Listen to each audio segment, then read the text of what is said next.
aí, pessoal, tudo bem? Sejam todos muito bem-vindos a mais um episódio do podcast Música Pra Ver, o espaço no qual o musicapavê.com ganha o formato áudio. No episódio de hoje, eu, André Felipe de Medeiros e a equipe do Música Pra Ver falamos sobre o prazer de poder ouvir, escrever e, é claro, fazer música, com convidados muito especiais que agregaram muito a essa conversa. Você vai notar que muitas vezes as perguntas eram as mesmas para respostas diferentes e em outras, para perguntas diferentes, eles trouxeram experiências semelhantes. É um episódio que traz muito assunto e eu confesso que foi um prazer produzi-lo. Tenho certeza que ele vai te fazer bem também. E eu já adianto de imediato que tudo que for dito aqui ao longo do episódio está compilado na página dele, lá na aba podcast do musicapavê.com. Lá você encontra clipes, os discos e outras matérias com estes músicos no site. A começar então por César Lacerda, que é um velho conhecido nosso, já muito presente no musicapavê.com há uma década. E esse episódio sai às vésperas do lançamento de Verão, um EP com 3 faixas que promove, assim como esse episódio do podcast, uma audição leve, um afago e nos relembra o prazer que encontramos na música. César, eu sei que essa pergunta é difícil, mas eu insisto em fazê-la para você. Onde fica o prazer na tua vida quando o assunto é música? Olha, não é propriamente, de fato, uma pergunta fácil, sim, porque ela envolve muita coisa. Eu acho assim, por exemplo, quando eu acordo, eu coleciono plantas, então eu adoro, junto ali com o processo de cuidar das plantas, ouvir música. Mas, como eu fui criado, assim, minha mãe é pianista e tal, e a música para mim é quase que uma língua, como é o português, eu poderia dizer também que o prazer é o mesmo prazer que a gente tem com palavras que a gente ama, assim, sei lá, quando a gente fala maçã e adora o som do an, a música também tem esse lugar de o prazer de ser uma intimidade. Acho que é isso. Que gostoso ser uma plantinha de César Lacerda pensando que você canta pra elas também. Eu já projetei aqui a ideia. Tem disso, tem disso. Mas eu acho que com elas eu fico mais em silêncio, assim, né? Outras comunicações. Justo. Mas é isso, elas ouvem música. Justo. Olha só, César, não é à toa que estamos falando aqui sobre o prazer que a música nos dá, porque prazer é uma palavra que está também aí em torno do zeitgeist, pensando que nós estamos atravessando um tempo difícil que já foi ainda mais difícil recentemente, por várias questões. Sim. Eu queria perguntar para você assim, se nos últimos anos a sua relação com música, nesse lugar do prazer, nesse lugar de uma contemplação da alma, se é que eu posso falar assim, Aham. isso mudou de alguma forma? Ou a importância mesmo, a relevância da música, talvez para você desenvolver essa linguagem não só como artista, mas também como ouvinte de música, né? Isso mudou de alguma forma? Acho que sim, acho que sim. Eu, como muitos e muitas, durante o processo da pandemia, por algum motivo, pelo menos eu ainda não sei cientificamente se é que é possível, entender isso de forma científica, ou se é necessário, eu retornei os meus, ouvidos para lembranças afetivas, assim, eu ouvi muita música antiga. É curioso, porque entre 2018, 19 e início de 2020, eu estava escutando quase que exclusivamente músicas feitas naquele agora. Depois, durante a pandemia, eu ouvi quase que exclusivamente músicas dos anos 90 para trás. É claro que isso mudou a minha forma de pensar a minha própria música e entender o porquê de determinados arranjos estéticos. Por exemplo, esse EP que eu estou lançando agora, eu acho que apesar dele ter um olhar muito voltado para agora, ele tem os dois pés mergulhados na minha infância, que é a música dos anos 90, no pop dos anos 90. Então, acho que sim. É engraçado você fazer essa pergunta. Mas eu queria ouvir mais então sobre o Verão, esse EP que está sendo lançado. Estamos conversando aqui às vésperas de seu lançamento. E eu já ouvi, gostei muito, já comentei com você. Gostaria de escutar de você como é que ele surgiu dentro de você também, né? Como é que você organizou a sua criatividade, as suas ideias para conceitualizar esse disco? Bom, tem uma coisa que é bem curiosa do processo do EP. Primeiro, isso, assim, o fato de ser um EP. Até então eu só havia lançado discos ou singles. Nunca havia me aventurado nessa seara. E o fato é, quando eu comecei a fazer, ainda no ano passado, eu tinha a pretensão de lançar um single, que é a parceria minha com o Chico César, que é a última canção do EP, uma canção que se chama Até Caber ou Acabar. No entanto, eu produzi esse EP junto com o Fernando Richbita, um produtor, enfim, deslumbrante, um grande amigo, e o Fernando tem um processo que é muito rico, assim, o Fernando freia o tempo inteiro. Então, eu tenho essa coisa minha, assim, de querer fazer as coisas com uma certa rapidez, assim, e o Fernando foi freando o processo.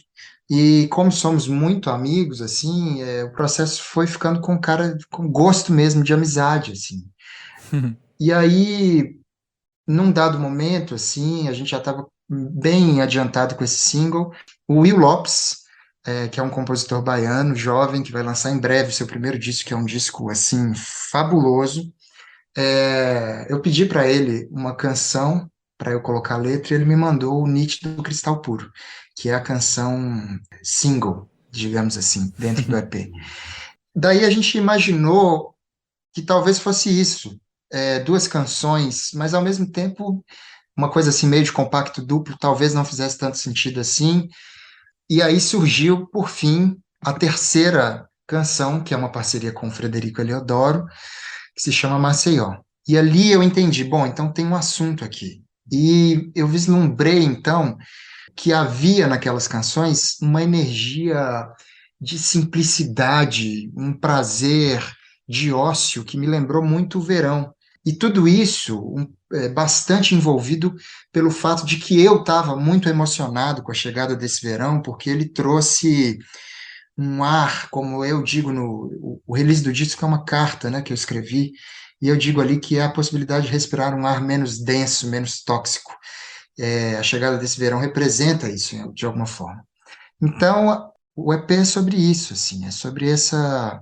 São canções simples, canções para se cantarolar fácil, canções de amor, todas litorâneas, e com essa coisa assim engraçada, que eu sinto que é um disco do agora, os timbres, a forma de olhar para a vida, mesmo as temáticas, a forma de abordar o amor, eu sinto que é muito do agora.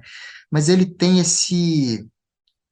essa fita cassete que fica tocando ali no fundo, que está tocando Paralamas, Cidade Negra, Skank.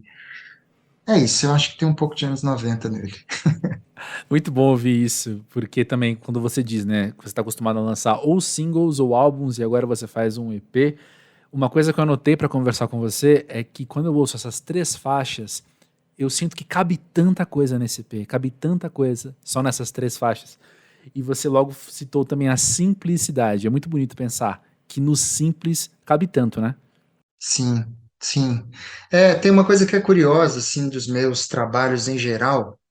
Primeiro, eu acho que tem uma característica de quem conhece todos os meus trabalhos, que é, eu nunca lanço nada igual. Sempre eu estou, de fato, interessado em outras prateleiras. Isso é um pouco complexo num momento onde há tantas prateleiras para tudo, né? No mercado da música, isso é bastante vigoroso.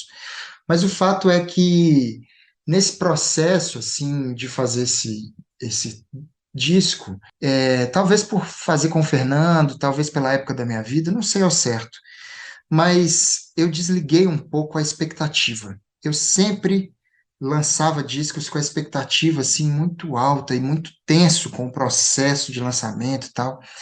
E esse é o primeiro trabalho que durante a feitura, primeiro durante as composições, depois durante a feitura e agora durante o lançamento, eu realmente estou com a minha expectativa muito desligada.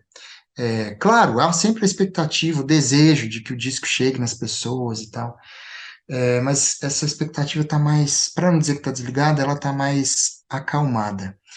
Talvez esse seja um bom sinônimo também para simplicidade, né? Uhum. Quando as coisas são simples, a gente está calmo. Muito bom.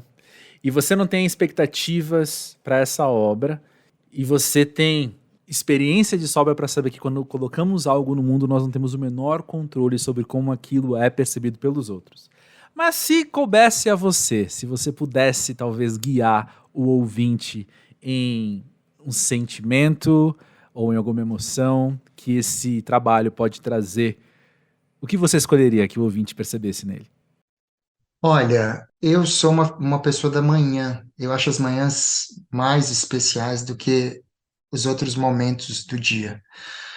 E nada, para mim, particularmente, é mais bonito do que sentir, durante o verão, aquele momento que você está na praia e você sente a cada minuto, a cada par de minutos, o sol se esquentando e seu corpo se abrindo para aquilo. Esse EP é super curto, né? Ele tem algo ali, um pouco menos de 10 minutos. Então é como se fosse aqueles 10 minutos em que você sente de fato uma conexão muito profunda entre estar vivo, sentindo exclusivamente a felicidade de estar vivo, com os olhos no sol. Acho que é um pouco isso. Vai que as pessoas se sentem assim também.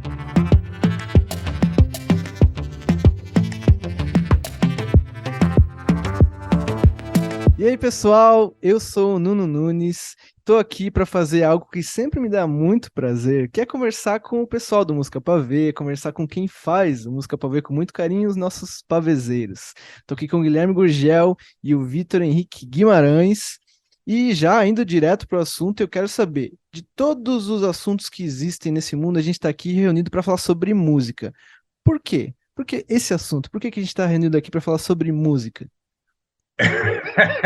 Tá, por que que a gente está aqui falando de música? Não é uma coisa muito simples de se pensar.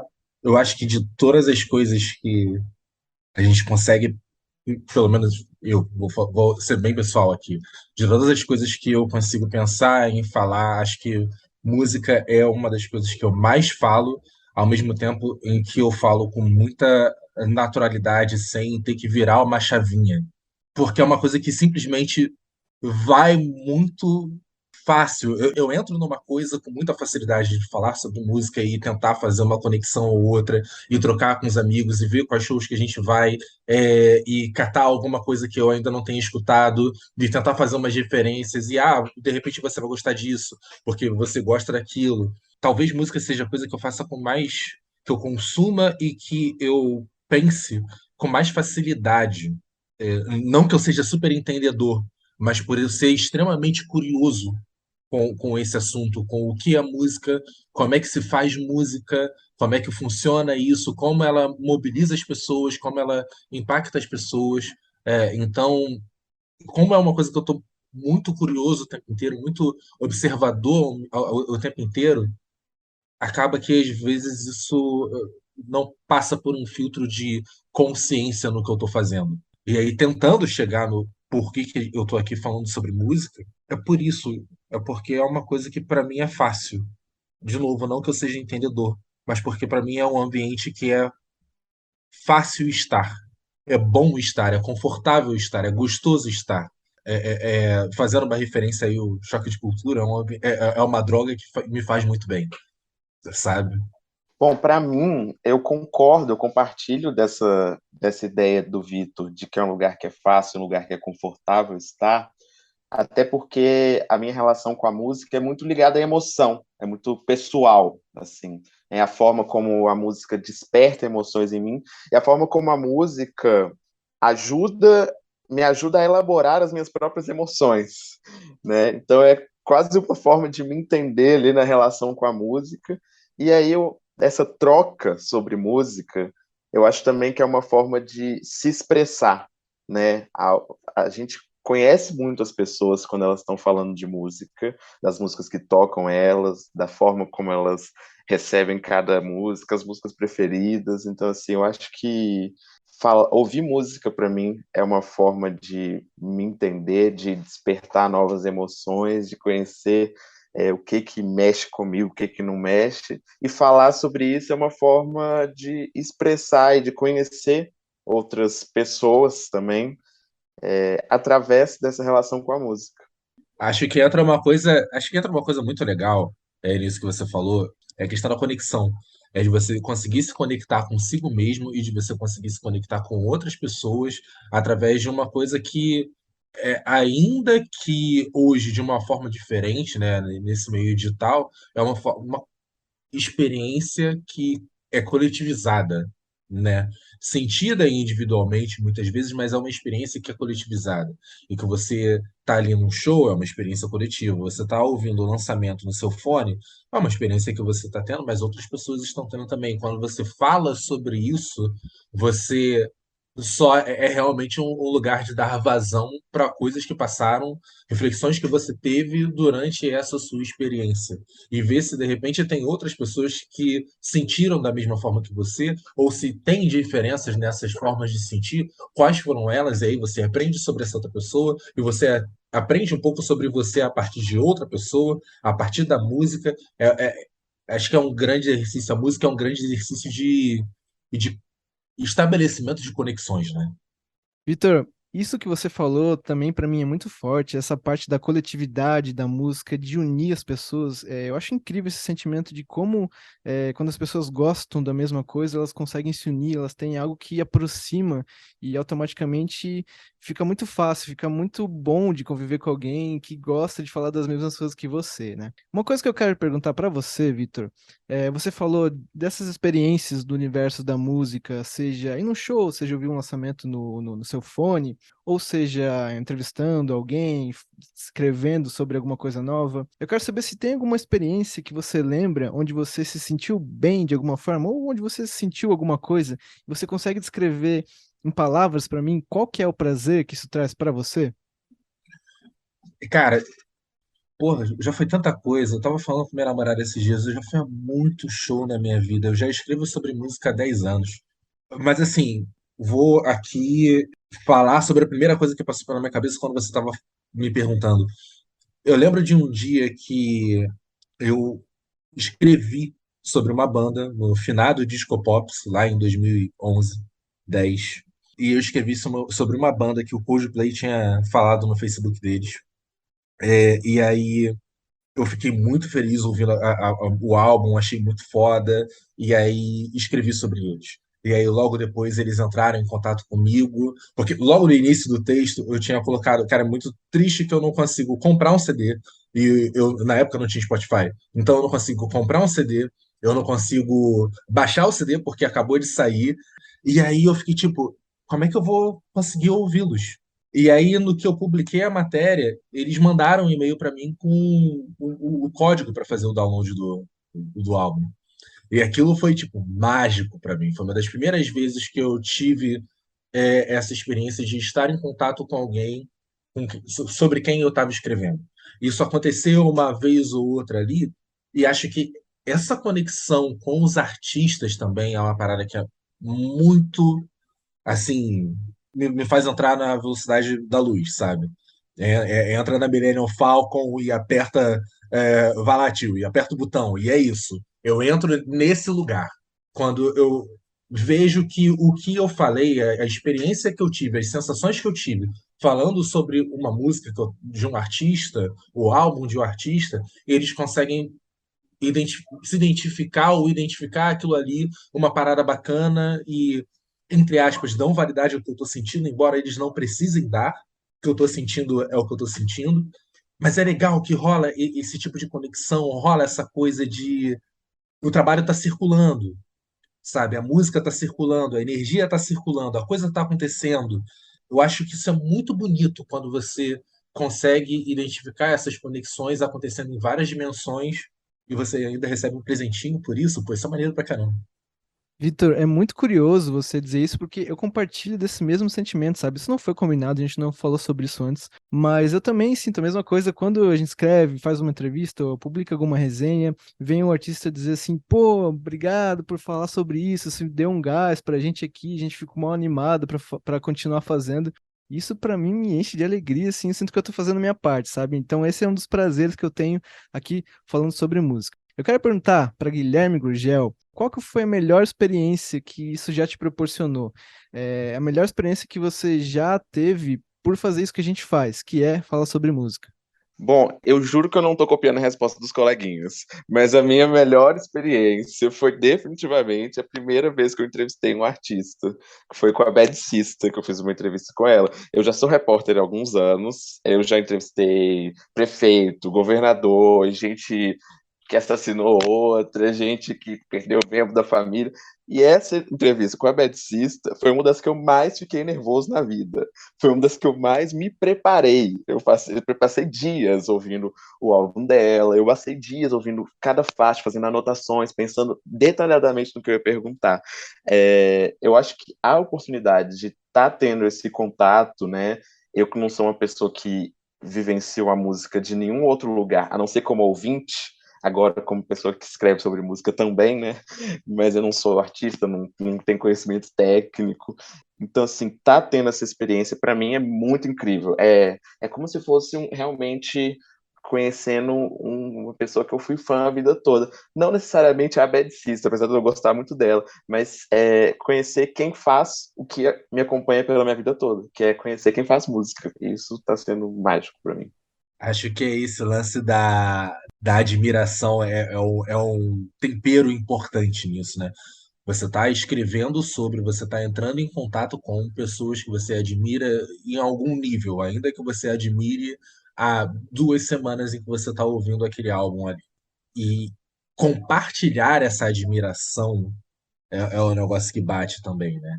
Você admira aquela pessoa ali, você admira aquele artista e você divide aquele trabalho para outras pessoas, para que elas também, de repente, tenham a oportunidade de admirar aquele artista com você. E aí volta a questão da conexão. São conexões que vão. São costuras que vão sendo feitas a partir da música. A música é tanto a agulha quanto a linha. E a gente só vai fazendo ali o movimento de tentar fazer isso, tentar fazer aquilo, e traz aquilo, traz acolá, e de repente fica uma coxa de retalhos linda, lúdica, e que todo mundo tá abraçado ali junto, sabe? Tá curtindo aquilo ali. E admirando também. Acho que a música abre essa possibilidade super democrática, e a internet potencializa isso, super democrática de admiração, de identificação, de você conseguir se identificar com as palavras de alguém, seja um repórter como a gente, um jornalista como a gente, seja um artista musical, seja alguém comentando alguma coisa nossa e falando, pô, é real, eu percebi isso daqui também, eu senti isso daqui também. Isso tem um quê de admiração aí também, de identificação. E acho que a gente já até conversou sobre isso outras vezes aqui no podcast, no mundo pós-pandêmico, em que às vezes as relações são um pouco distantes, conseguir se aproximar através de algo, no caso a música e do que é falado sobre música, eu acho que é tudo muito bonito nesse sentido. Sobretudo, além disso que você comentou sobre poder ter essa experiência, quanto mais eu fui me aprofundando no mundo da música, mais eu fui entendendo quanta energia precisa para que essas coisas aconteçam, para que as músicas saiam, para que os clipes aconteçam, para que os festivais aconteçam, quanta gente trabalha por fora das câmeras, e se toda essa trilha sonora, todas as trilhas sonoras que a gente já tem, né, dos discos e artistas que lançaram, quanta gente precisou se movimentar para isso acontecer. E eu gosto de pensar que fazendo o que a gente faz, dando a nossa contribuição, no fim do dia, bota a cabeça no travesseiro, eu gosto de pensar que a gente fez um pouquinho para passar isso para frente, sabe? Para dar continuidade para que quem vai vir por aí também possa ter essas mesmas experiências que a gente teve e aproveitar e sentir o mesmo prazer que a gente sente ouvindo música. Lu Garcia é uma artista da Bahia que desponta como uma das promessas para a nova geração da música brasileira. Ela faz um som que passeia pelo indie, flerta muito com o pop e está em par com muito do que temos escutado nos últimos anos. Ela acabou de assinar com a Universal Music para lançar o seu primeiro álbum, do qual já conhecemos o single Ainda Te Busco. O disco tem produção de Gustavo Schirmer, que já trabalhou com Terno Rei e Jovem Dionísio, então acho que você já desconfia o que vem por aí, né? Lu, conta pra gente uma coisa. Dentro do processo de fazer e lançar uma música, seja da composição, seja a produção, seja ver o lançamento acontecendo, qual dessas partes mais te dá prazer? Acho que pensar no clipe. No Porque assim, clipe! sim, pensar no clipe, porque agora eu tô querendo criar esse universo todo para o lançamento do meu álbum, então pensar no clipe, pensar nas referências, pensar em mensagens subliminares, assim, acho que é a coisa que eu mais gosto de fazer, além de todo o processo da música, assim, de compor com o Gustavo, a gente se toca no estúdiozinho, assim, fica o dia todo, então é bem divertido, a gente cria uma conexão, assim, de alma na música. Então, acredito que. Acho que todos os processos eu gosto. Acho que não tem nenhum que eu não goste, assim.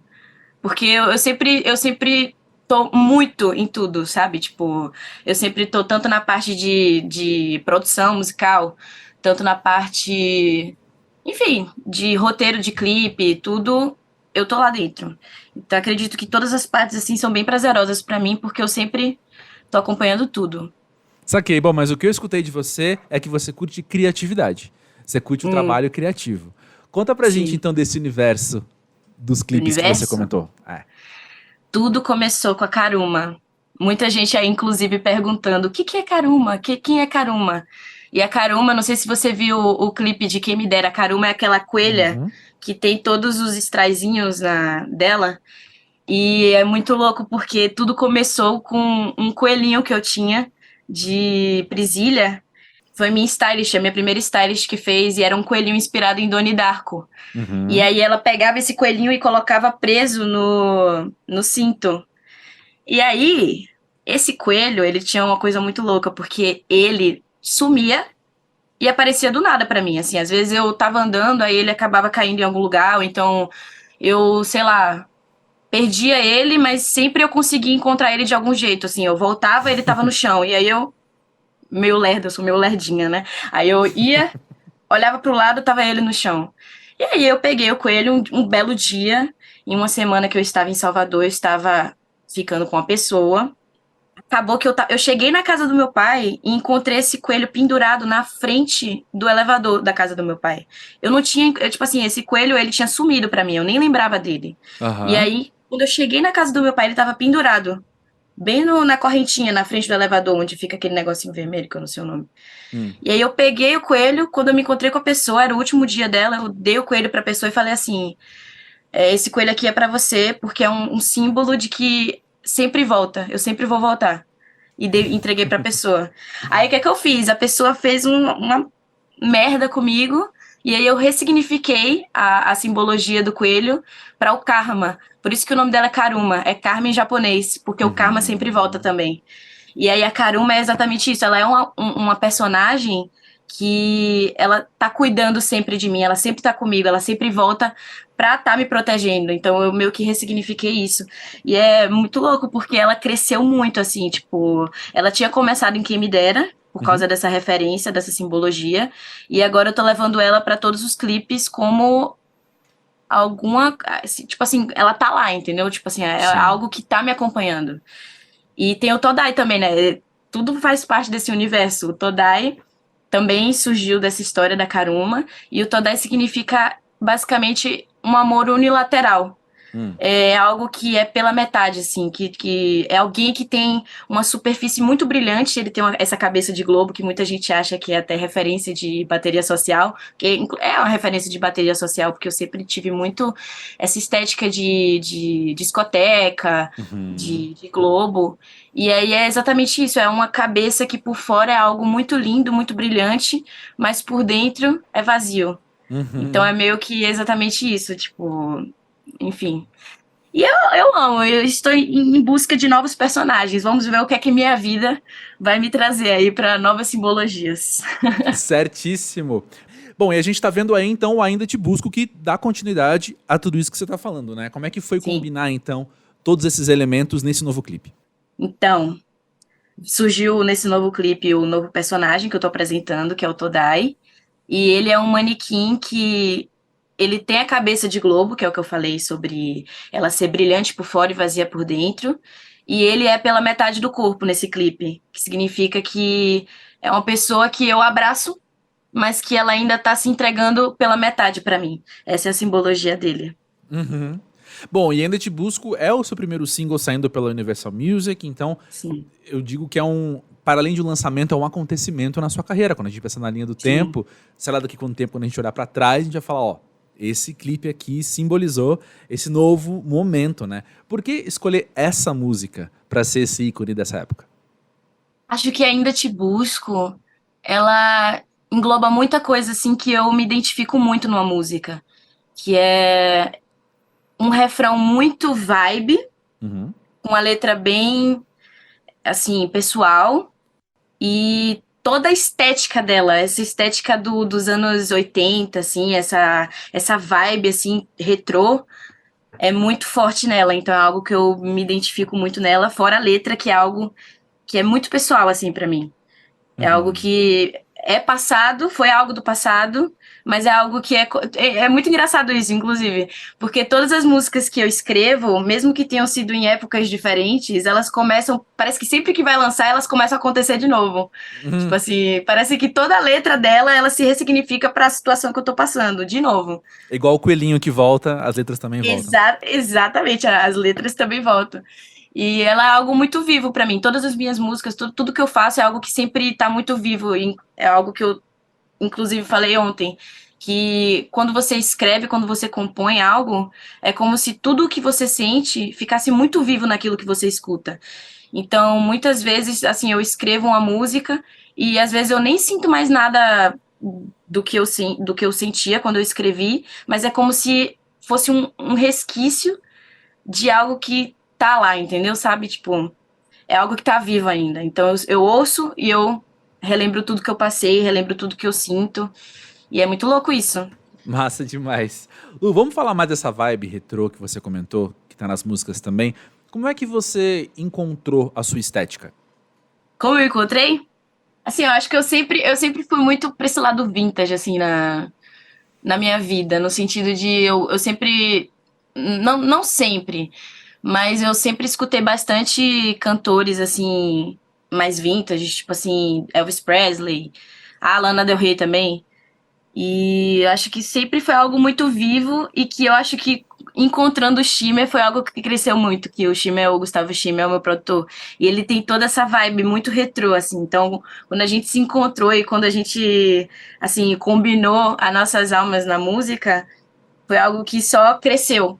Já tava lá, mas cresceu muito, assim, então acredito que é isso. Legal demais. E vem cá, Lu, a gente sabe que quando a gente coloca um trabalho no mundo, ele já, entre aspas, já não nos pertence, né? Cada um vai fazer com aquilo o que quiser. Mas se você pudesse escolher, ou enfim, independente disso, o que você gostaria que o seu som causasse nas pessoas? Assim, ó, tem um negócio que sempre acontece que as pessoas comentam muito, que é porque minhas letras são muito tristes. Mas assim, eu não consigo escrever coisas que eu não tô sentindo. É algo muito claro isso. Eu sempre escrevo ou algo que aconteceu ou algo que está acontecendo. E todo mundo fala isso, que são letras muito tristes, apesar de terem batidas mais agitadas. Mas eu acho que é o sentimento de tristeza, é o romantismo da tristeza, assim, é a tristeza romântica.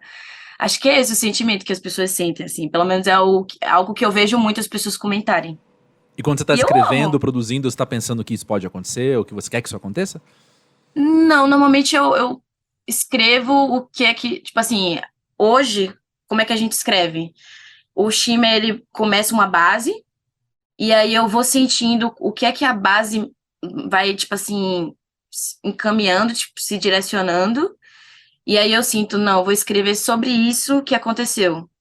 Porque essa base, ela me remete a isso. E aí, normalmente é assim, normalmente o sentimento da base vai direcionando o que é que eu vou escrever. E é assim, sempre é assim.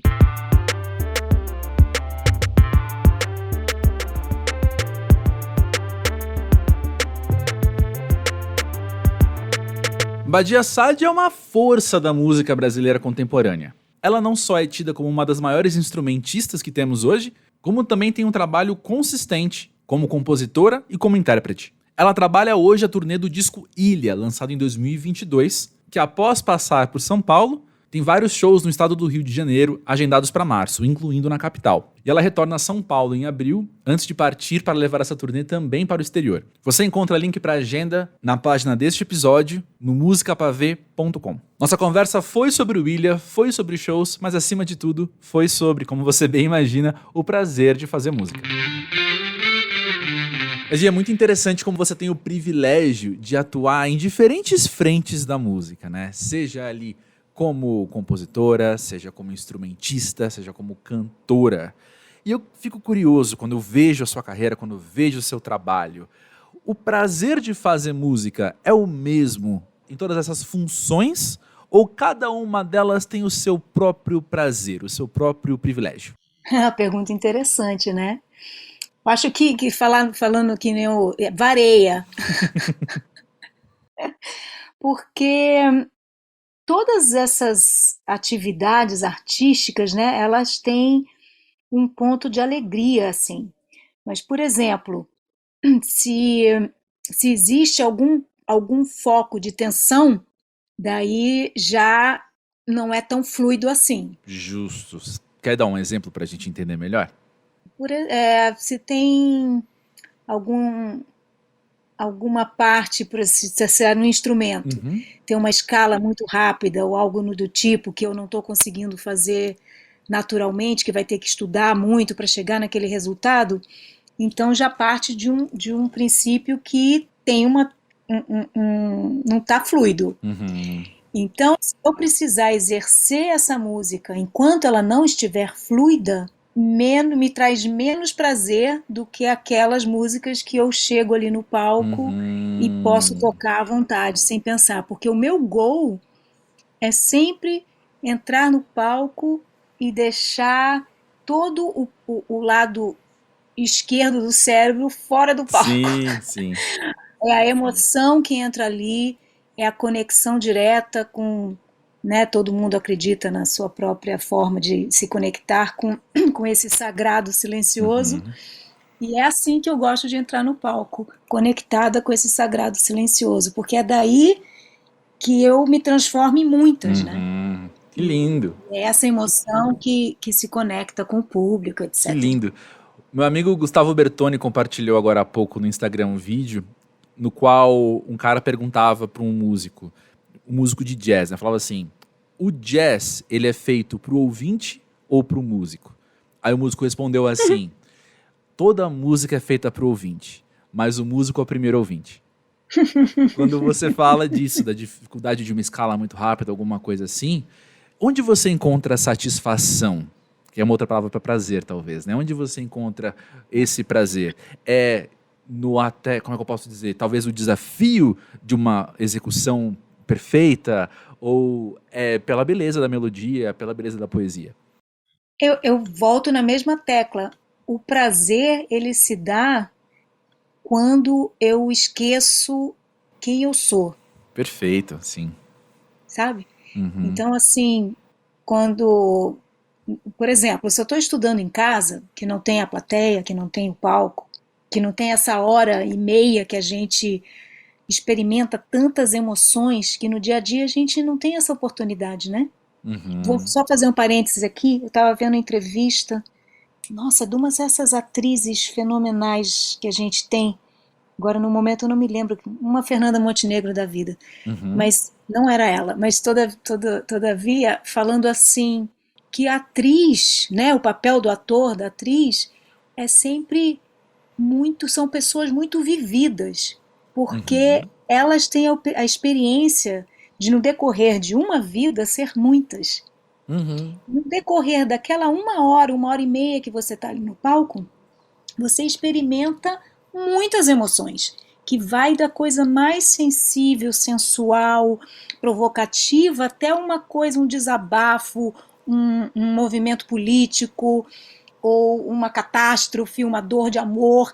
Isso tudo você vive, música após música. Então, é uma montanha russa de emoção que o artista pode viver, experienciar naquela uma hora de espetáculo, desde que ele se envolva com essas emoções de música a música, que é onde eu encontro o meu prazer.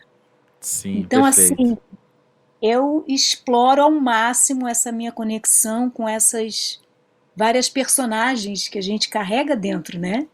A Sim. gente, todos somos atores nesse sentido, de ter mesmo esses personagens que somos, né? A gente é uma pessoa lidando com o vizinho, com o marido, com o amante, com um cachorro, com, né, com uma pessoa que você não conhece, com o seu melhor amigo. Então a gente sempre tem essas visitas nos nossos eus. Mas no Sim. dia a dia é difícil experimentar isso tudo. Então o meu mergulho é não perder a minha oportunidade desse prazer profundo, orgástico nesse palco quando eu estou ali e compartilho a minha música. Ah, perfeito, perfeito. E por falar em palco, então, você tá aí fazendo shows do disco Ilha de 2022. E queria Sim. ouvir de você como é que tem sido a experiência, primeiro, né, de combinar esse repertório com o repertório prévio e também como tem sido voltar aos palcos, estar ali aos palcos depois de um tempo que passamos sem poder ter shows. Ilha é um disco autoral, né?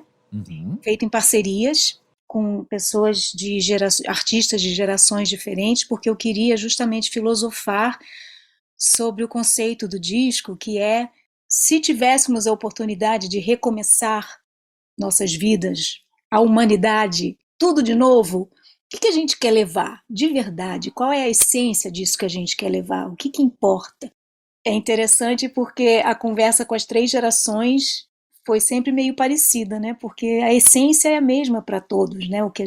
Quem realmente importa consigo, com o outro, com as relações humanas, tem esse pensamento compartilhado. Então, tem de uma geração anterior à minha, eu compus com a Lucina, com a Alziraê, da minha geração com Chico César, e de uma geração à frente à minha, eu fiz 2 músicas com a Lívia Matos e uma com Danny Black. E é muito lindo assim essa comprovação, né, de que a gente não está sozinho, né? Uhum. Queremos chegar nessa ilha e compartilhar com o que há de mais lindo que existe na gente, né? Porque o ser humano, nós temos esse privilégio de estarmos vivos nesse planeta Terra tão maravilhoso. Eu tenho uma cunhada que é astrofísica. Nossa, esse planeta pendurado nesse espaço que tem tantas outras galáxias e a gente está aqui, então a gente não é nada perto disso tudo, mas ao mesmo tempo tudo isso está dentro de cada um de nós. Então, como Uhum. reverenciar isso o tempo todo, né? A gente se esquece. Tem essa expressão americana que fala take it for granted, né? A gente esquece do milagre que somos, É, não né? dá o E aí devido valor, né? não dá o devido valor, se acha superior ao outro, se acha inferior ao outro, enfim. E aí eu chamei o Dipa para dirigir, justamente para construir essa viagem que precisaria no show de levar para esse naufrágio e aonde chegaremos nessa ilha. Então, como Ilha só tem a música do renascer nesse espaço novo, então a gente trouxe músicas, por exemplo, Comportamento Geral do Gonzaguinha, que fala sobre, né, uma dos motivos pelo qual naufragamos, né, podemos naufragar. Aí trago o Lucro do Baiana System e são releituras que ficaram muito lindas. E aí, lá no decorrer do show, já na ilha, a gente chega na ilha e faz essa reverência, tem as músicas alegres e tudo, e tem um momento de introspecção. E nesse momento de introspecção, eu fiz uma releitura de Se Eu Quiser Falar com Deus, do Gilberto Gil, e Araçá Azul, do Caetano Veloso, para fechar esse espetáculo. E de músicas de repertórios antigos, né? Você mencionou como é que faz para coordenar isso tudo. Eu só trouxe Waves, que é uma canção que eu lancei num disco meu em 98, um disco chamado Chameleon, e foi uma canção que me trouxe muitas alegrias, assim. Inclusive ela entrou na trilha sonora de um filme de Hollywood com Michael Douglas e ganhou prêmios.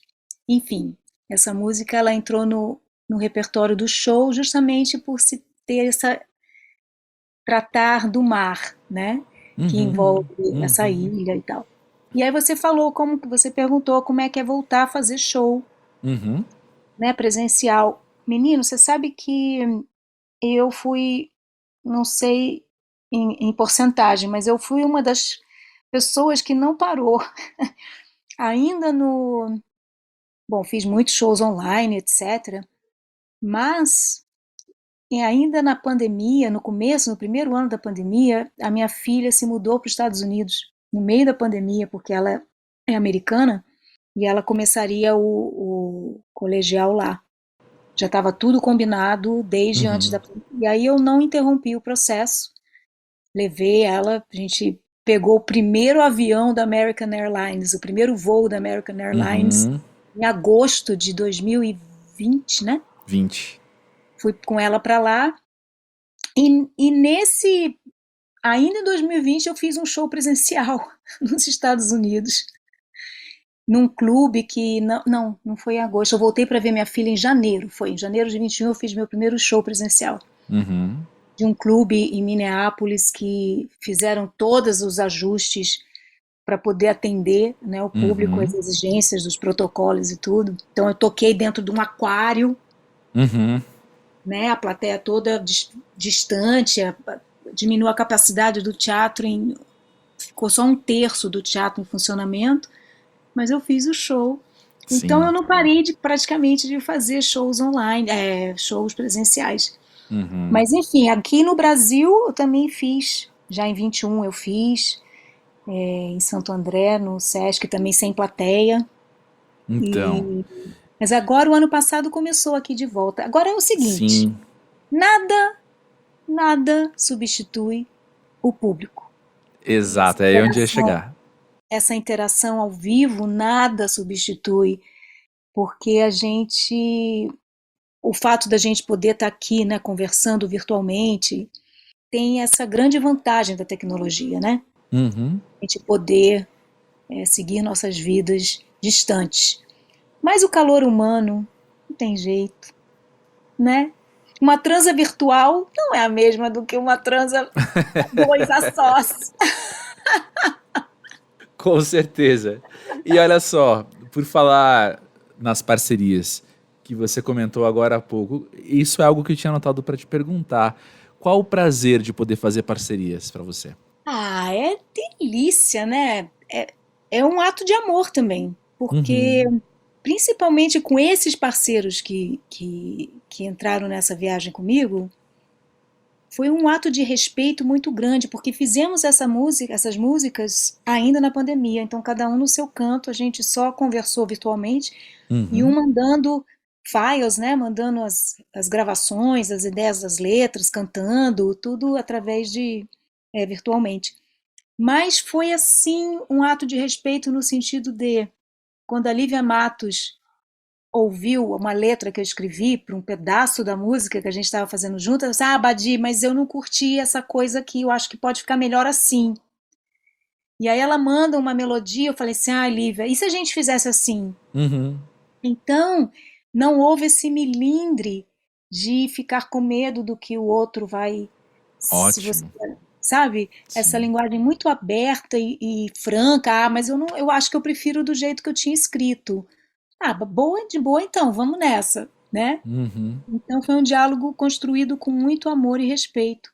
E isso dá um prazer muito grande, porque o ato de estar vivo, ele engloba essas relações, né? De respeito e amor um com o outro. Então é uma realização do ato de estar vivo. Perfeito, perfeito. E eu toquei no assunto eu já adiantei o assunto agora há pouco, né? Falando que o músico é o primeiro ouvinte. Mas eu queria te perguntar, não só quando você está executando a música, para Badi enquanto ouvinte, como que é depois de tanto tempo envolvida do lado de lá da música, poder escutar outros artistas, outros autores, outros intérpretes? Como que é para você esse exercício? Acho que eu nem falo exercício, né? Eu falo que é um prazer também. É um prazer muito grande. E tem música para tudo que é situação, né? A música em si é uma né? Existe o jargão de que a música é a medicina da alma, e é mesmo. Então eu vou para academia, malho, né? 3, 4 vezes na semana eu tô lá na academia e eu não curto as músicas da academia. Uhum. Então é um momento em que eu coloco o meu fone de ouvido e fico ouvindo muita coisa que no dia a dia também a gente acaba não tendo tempo, porque eu não Uhum. gosto de... Engraçado assim, quando eu estou trabalhando com o computador, que tem muitas horas na frente do computador, não só por Sim. questão de manter o dia a dia, né, das necessidades diárias, mas eu estou escrevendo, acabei de traduzir o meu livro para inglês, o Voltam Muito 80 Artistas, e agora estou escrevendo um livro sobre a minha família. Enfim, tem sempre um trabalho que eu estou na frente do computador. E nessa hora eu não posso botar música, porque ela me chama tanto a atenção que ela me leva para outro canto. Então, se eu Uhum. quero estar focada, eu preciso do silêncio. Uhum. E, enfim, isso para dizer que a música, ouvir música, faz parte de momentos da minha vida sempre. Então, tem as músicas que eu estou na academia, e obviamente na academia sempre tem que ter um ritmo, né? E aí eu vou para as canções do mundo, adoro ouvir as canções do mundo, as playlists de ecstatic dance, enfim. E carro também, viagem, daí isso é outro tipo de música que eu gosto de ouvir, Hum. que são estrada te remete a, eu viajo muito também, né? Uhum. Eu sempre muito dentro de conduções. Então, estrada também remete a uma outra audição, assim, muito do Sim. dia. Hoje eu tô afim de ouvir o quê?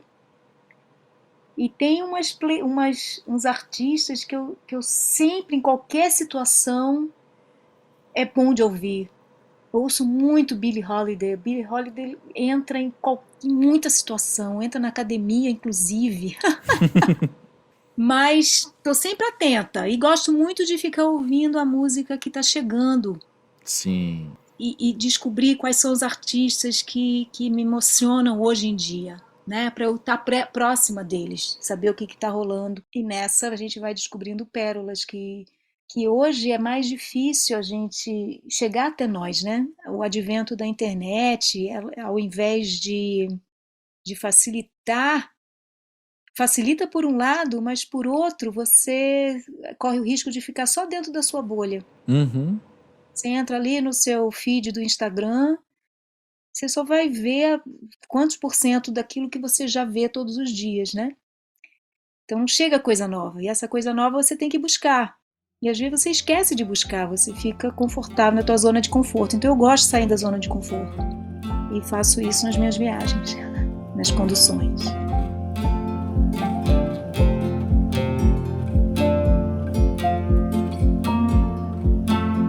É até estranho tentar apresentar a Vanessa da Mata aqui no podcast, afinal, mesmo quem acompanhou a música brasileira nos últimos 20 anos, assim, muito de longe, sabe muito bem quem ela é. A novidade da vez é seu disco Vem Doce, lançado hoje, ao mesmo tempo desse podcast, dia 8 de março, não por acaso, Dia Internacional da Mulher. É o seu 7º trabalho que passeia por várias vertentes da música brasileira de hoje, sem perder de vista a linhagem do passado de onde ela veio. Para você ter ideia como o disco é variado, ele traz parcerias com João Gomes, Marcelo Camelo e Lennon, entre outros.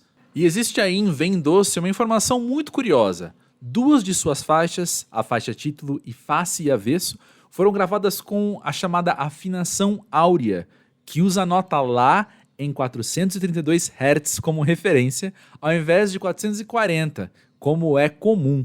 Sei que pode parecer um papo muito nerd aqui pro podcast, mas é uma frequência conhecida por desacelerar os batimentos cardíacos, o que combina muito bem com toda a vibe do disco. Foi uma honra e um privilégio poder conversar com a Vanessa, e sei que é uma matéria que vai acrescentar muito a qualquer ouvinte atento de música. Sobre o novo disco, eu amei que ele vem com uma intenção de desacelerar, na frequência da paz, e eu tenho meus palpites porque você escolheu isso, mas obviamente eu queria ouvir de você.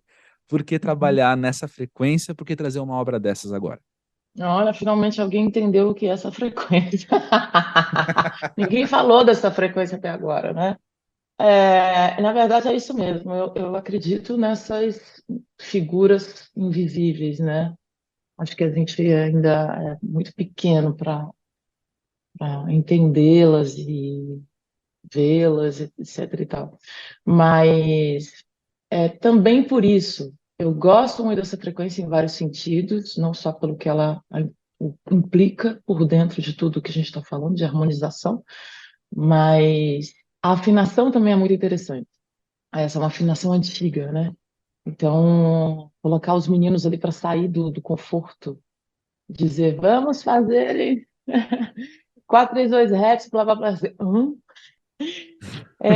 Mexer com todo mundo num outro sentido, trazer uma certa memória que não existiu aparentemente, brincar com isso é muito interessante, tirar desse conforto é muito interessante. E já que Sim. a construção desde o início, a gente estava brincando com construção desde o início, né? Eu levava geralmente as músicas no dia do estúdio, para gravar no dia do estúdio. Então, músicas que eu tinha feito naquele dia. E aí era uma experiência para todo mundo, é uma experiência fresca, né? Gostosa de fazer. Fresca, fresca, esse sentido da pureza, do poder virar qualquer coisa, né? Isso é que para mim, me traz essa sensação de experiência num lugar onde nada que é pré-estabelecido possa alcançar, possa trazer esse plástico, esse lugar cômodo, esse lugar tolo que acham que nós podemos estar, né? Não tem como. Uhum. Mas me conta um pouco mais da intenção dessa paz, desse lugar, dessa frequência, assim. Por que o mundo ou o Brasil precisa ouvir música assim hoje? Porque esse fel tá no ar, né? Esse fel tá aí, não é de hoje. A gente é o quarto país mais violento do mundo. Isso tem um significado horrível, em Sim, muitos sentidos. A gente não está no terceiro mundo, a gente está em evolução, no sentido humano. A gente tem dois lugares muito fortes, a gente tem uma luz inacreditável, e acompanhado disso, a gente tem uma sombra que poucos lugares têm, né? E é respectivo, uma com a outra. Não uhum. existe Uhum. aqui uma coisa sem a outra. A gente tem que lidar com isso e falar sobre isso, e agora essa coisa dos abusos que vão aparecer de maneira muito forte, falando o tempo inteiro, e a gente vai ter que lidar com isso sem o tal do dizer mimimi, a gente vai ter que conseguir ouvir e compreender os detalhes das coisas, evoluir, Uhum. sair da década de 50, sair do lado Uhum. ruim, do primitivo, tentar passar para um primeiro mundo, que é o que eu quero ver o Brasil. Não quero sair daqui sem ver o Brasil no primeiro mundo. E para isso a gente vai ter que sair desses lugares perversos, completamente baixos, baixos, baixos, baixos, e dá para levar isso adiante. Então, eu acho completamente que assim, todas as amigas, todas as pessoas que eu converso da minha idade já tiveram experiências muito ruins, não só meninas, meninos, de abuso em muitos sentidos. Isso é lugar onde não chega educação, onde não chega justiça, onde não chega conversa, onde não chega o são, né? O básico do são. E isso gera muita violência, muita, muita, muita incompreensão. E vai, né? Vai, vai, vai, vai. Ah, É. mas na verdade, ia fazer um disco inteiro nessa frequência. E aí, para o palco, ia ser dificílimo de repor, de transpor. Sim. Então, a gente conseguiu fazer algumas músicas. Mas, além disso, nós teremos também esse disco inteiro em Atmos, que é Uhum. essa distribuição do som Tecnologia. É. em todos os sentidos. Céu, chão, todos os lugares, um surround muito mais completo. Uhum. Eu acho que depois que a música ficou nesse lugar do mais invisível ainda, porque a gente tinha algum contato quando era um CD, por mais que não era um contato com ela diretamente, mas era um CD Agora que ela ficou Sim. totalmente no invisível, essa materializá-la, para mim, tem sido mais, deixá-la mais visível para as pessoas, tem sido um divisor de águas, assim, porque primeiro que eu vejo muito a música nesse lugar, nesse corpo invisível. E depois eu só tenho a gente, né, só tem uma experiência dessa música no show, né? A gente tem surpresas enormes conforme cada música. Muitas são, quando são cantadas, é que elas mostram quem elas são para uma plateia inteira, né? Que a plateia canta e você vê todas as nuances de como ela foi recebida e de como ela soa para as pessoas e de como elas servem, né? E eu acho que é quando todo mundo canta e sente que ela aparece. Para mim, no estúdio, ela tá ali, né? Já é um milagre, porque ela sozinha, para mim, na minha cabeça, ela não vem com essa experiência toda, esse tamanho todo. Aí quando chega no estúdio, você fala, nossa, apareceu todos os detalhes, né? Os vestidos, os cabelos, a voz. Uma senhora maravilhosa. Quando chega no show, quando ela toma o tamanho, você fala, agora eu entendi. É muito divertido, muito forte. Que lindo. Você permeou várias coisinhas que eu trouxe pra gente conversar e eu vou puxar uma outra aba do que você trouxe já, então, pra Claro. gente falar um pouquinho mais em detalhes. Primeiro, você citou agora como a música tá na sua cabeça. E existe um aspecto cultural que eu observo, e você fica à vontade, obviamente, para discordar, mas que quando cantoras estão muito em evidência, muitas vezes elas não são compreendidas como compositoras por um grande público, Uhum. não é? Como é que é É, para você poder se colocar como compositora, ou se existe uma intencionalidade sua de afirmar essa tua função? sempre existe. Pra você ter uma ideia, eu escrevi um livro e sempre existiu uma crise e muita gente não sabe ainda que eu sou compositora das minhas músicas. Porque Uhum, automaticamente é um lugar cultural dos homens. Você tem até uhum, hoje Chico Buarque fazendo muita música para mulher, se colocando como mulher, uhum. compreendendo, né, uma simbiose incrível. Eu fui ao show dele ontem, estou emocionada até hoje. É o único homem que me tira de mim, me deixa invejosa. É a única pessoa do mercado. É a única pessoa do mercado que faz isso comigo. Eu tenho crise. Eu vou ao show de qualquer pessoa, eu não tenho essa crise. Com ele eu tenho crise. Em todos os sentidos, nos bons e nos ruins. Ele me tira desse meu lugar orgulhoso, assim, ele me tira. Mas é isso, os homens sempre fizeram música para as meninas cantarem, porque a gente não tinha o lugar da voz, né? Detesto o lugar de fala, porque já virou um jargão que as pessoas nem entram mais, não ouvem mais. As mulheres falam. Essa coisa do falar é muito recente. A gente pode falar há pouco tempo, pode falar para milhões, é uma trava ainda, é uma trava muito grande. E mais trava ainda de você inconscientemente distribuir isso para mais milhões, aumentar essa, Uhum. que deve ser inconsciente. E o querer falar de maneira bem alta deve ser inconsciente, né? Eu tive que lidar com um pai muito forte e eu tive que falar tão alto ou mais quanto ele. E isso, de certa forma, me ajudou muito a não me calar.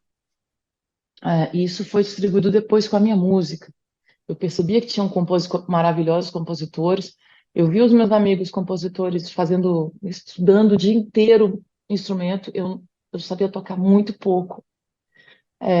E para mim, eu prefiro falar que eu não toco porque eu sou muito exigente. Eu não, se fosse para subir no palco e tocar duas notas de baixo, três notas do piano, quatro notinhas do violão, dizer eu sou multi-instrumentista, seria muito fácil. Eu não acho que seja isso. Eu acho que tocar tem que tocar. Mas Sim. eu vejo muita mulher ainda cercada de muitos homens. Eu, muitas vezes, me cerco de um homem. Os meus amigos compositores, agora, nesse disco, por acaso, eu tenho Ana Carolina. Uhum. Mas eu vejo muitas mulheres cercadas de três homens, quatro homens. homens muito bons melodistas, outros letristas, e ela faz geralmente elas fazem meio de campo, outros que se encontram com vários turmas de não sei quantos, 7, 15 compositores para fazerem música mais comercial. E eu acho que isso é um sintoma de sociedade que está chegando ainda. Mas no meu disco, o meu livro, A Filha das Flores, que eu lancei pela Companhia das Letras, na época que foi lançado, ele já sabendo que ia ter um preconceito, porque eu sou compositora de letra e não escritora, e as pessoas têm preconceito, acho que pela falta de trabalho no Brasil, as pessoas querem que você fique com um só. Você não pode pegar Faz de todo sentido. mundo. Não pode pegar de todo mundo. Tem que pegar um só. E aí isso esbarra num lugar de medo das pessoas e elas detonam automaticamente. Mas ele pegou o primeiro capítulo e distribuiu para 10 críticos de literários. E eles deram uma resposta dizendo: gostei, é um autor masculino cuja experiência não é de primeiro livro, ele tem experiência. Para você ver que o escrever, a fala, a literatura, assim como é de brancos, porque já existe Uhum. uma cultura de muitos anos, muitas centenas de anos, também é de homens, porque os homens detinham esse ofício, né? E isso é recente para muitas mulheres. É recente, inclusive, delas passarem desse limite que foi dado, né? Uma luta o tempo todo. Não à toa, o disco sai no Dia Internacional da Mulher, 8 de março. Exatamente, exatamente. Para se entender, meu trabalho sempre teve esse lugar, né? De Sim. libertação, de expressão, de como é que se diz? De exterminar essas prisões simbólicas, né? Uhum. É isso, são muitos apelos, são muitas letras, são muitas explosões no sentido de deixar na cara, né? São algumas bombas Uhum. ali simbólicas. Foi-se, passe avesso, são muitas coisas. Muitas músicas para brincar também. Muitas músicas para rir. Vizinha enjoada, quem não tem, né? Uma amiga fofoqueira, que pode ser uma amiga fofoqueira. Uhum. Eu Não, escrevi perfeito. para dois amigos, uma amiga e um amigo homossexual, que é o mais fofoqueiro, divertido, maravilhoso, no sentido bom da palavra, não no sentido ruim da palavra fofoqueiro, Uhum. e pensando neles. Mas Maravilha. são, Você falou da Ana são muitos Carolina agora, que está universos. com você. Sim. Sim. Você citou a Ana Carolina, que está com você agora nesse disco, e me chamou muita atenção quando chegou para mim, primeiramente, a notícia desse disco que dizia que tem parcerias com João Gomes, Marcelo Camelo, Uhum. Lennon e outros. Uhum. E eu pensei, cada nome desses que eu leio, minha cabeça vai para um lugar diferente É, musicalmente, não é? é. O quanto para você é importante ter do piseiro ao trap nesse disco? Eu nunca fui essa pessoa que barra, né? Eu Uhum, sou do meio do Mato Grosso e ouvia de tudo. uhum, Então, Mato Grosso tem música sertaneja imposta há 20 anos. Apesar de todos uhum, os baianos e nordestinos que chegaram, que tinha uma vasta cultura musical, vasta, riquíssima. Minha avó, por exemplo, era uma delas. A gente tinha primordialmente uma cultura do agronegócio macro, né? Então, esse agronegócio, ele alimenta muito o sertanejo. E hoje mais ainda, que eles fazem os festivais, eles são empreendedores, eles são unidos, eles têm muita grana, eles compram rádio inteira, em vez de comprar hora na rádio, eles compram a rádio inteira, distribuem uhum, aquilo ali e fazem aquilo se tornar um mercado deles, né? Homogêneo, extremamente costurado para aquilo. É uma coisa praticamente americana de se fazer modelo, né? E eu ouvi de tudo porque meus tios eram caminhoneiros, eles iam para Manaus, eles traziam músicas do norte, eles traziam músicas do nordeste, a gente já sabia também, Eles iam para o Rio, traziam também costumes de lá, coisas de lá, e era o único contato que eu tinha com esse universo de fora. E a minha cidade só não acabou porque tinha uma BR no meio, passava no meio, Rio-Manaus. Uhum. Tudo longe para burro, sei lá, 4.000 quilômetros de Manaus, 2.000 quilômetros do Rio. Era assim, isso me ajudou muito a criar um universo meu, inclusive de escape, porque eu tinha uma avidez pelo mundo que era inexplicável. As minhas angústias todas se tornavam com relação a isso. E a música sempre teve essa diversidade, nunca houve uma. E eu compreendo, assim, eu compreendo o lado do L7, por exemplo, que é ligado à minha música no lado do samba tradicional brasileiro, né, no lado das favelas do Rio e da diversidade musical que eles têm, que é impressionante, riquíssimo. Eu compreendo o João Uhum. Gomes, que está no disco, e você consegue ver mais as influências dele do aboio, e ele tem uma cultura musical que poucas vezes eu vi com um menino de 20 anos. Eu comecei a cantar Luiz Gonzaga, década de Uhum. 60, e ele cantou tudo, tudo, tengo, lengo, tengo, lengo, tengo, lengo, tengo. Ele cantou todas as estrofes do Tengo, Lengo, Tengo, do começo ao fim da música, coisa que eu não lembrava mais. Belchior, ele sabe tudo de tudo, tudo de tudo. E Belchior é da geração da minha mãe, quer dizer, um cara que Sim. subversivo, cara que foi praticamente apagado pelo tempo, né? E ele sabe de tudo. Uhum. Então é uma galera que me dá muita esperança, sinceramente, de musicalidade, de trazer de reconectar uma outra galera com esse lado da música, com tantas expressões, né? Com tanta força nas letras, e não que eles não tenham, mas de uma outra maneira, né? De falar de um Brasil de uma outra maneira, assim como Belchior. Mas Uhum. Ana e Marcelo Camelo, Maravilhoso. Que tá na minha vida, foi a muitos shows meus, eu fui a muitos shows deles e dos Los Hermanos, já cantei com o Marcelo algumas vezes.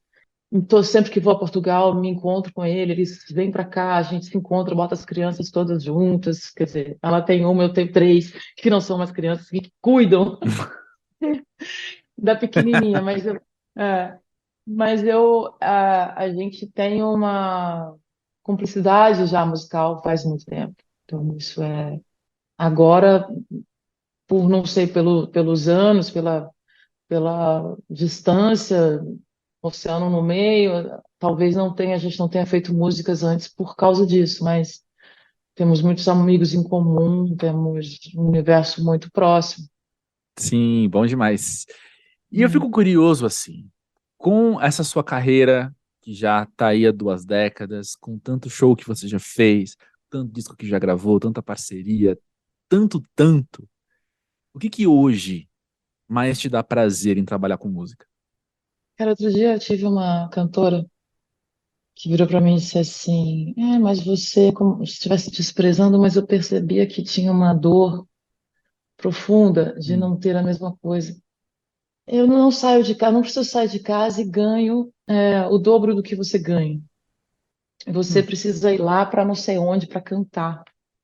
E eu falei, pois é, né? Mas não quis dizer nada por uma certa pena, porque eu não vim aqui para fazer propaganda, eu vim aqui para cantar e fazer música, né? Então é diferente. Existe uma diferença entre muito grande de você ter um público que aposta em você, aposta nos shows e sai de casa percebendo que vai ganhar alguma coisa diferente, querendo pagar para isso, achando que isso é um investimento, confiando no teu trabalho e tendo uma resposta que faça com que ele volte sempre, né? Isso é uma coisa muito grande, uma coisa, para mim é uma honra enorme. Público diretamente envolvido no meu trabalho, capaz de bancá-lo para que eu possa continuar fazendo isso. Não é só o que eu falo que me traz esse dinheiro, né? São as ideias que eu espalho por aí nessas sementes chamadas música e que emocionam as pessoas, vestem, né, de sensações e plus de vida, né, que a gente precisa o tempo todo. A música é um remédio natural maravilhoso, né? E Muitas vezes troque qualquer coisa por uma música, porque ela é capaz de tudo com você. Ela te dá tudo. Termina aqui então esse episódio do podcast Música Pavê. Te convido mais uma vez a acessar esta página lá no musicapavê.com. O Música Pavê é uma produção totalmente independente e participaram deste episódio Nuno Nunes, Vitor Henrique Guimarães e Guilherme Gurgel. Eu sou André Felipe de Medeiros e vejo você na próxima. Até lá!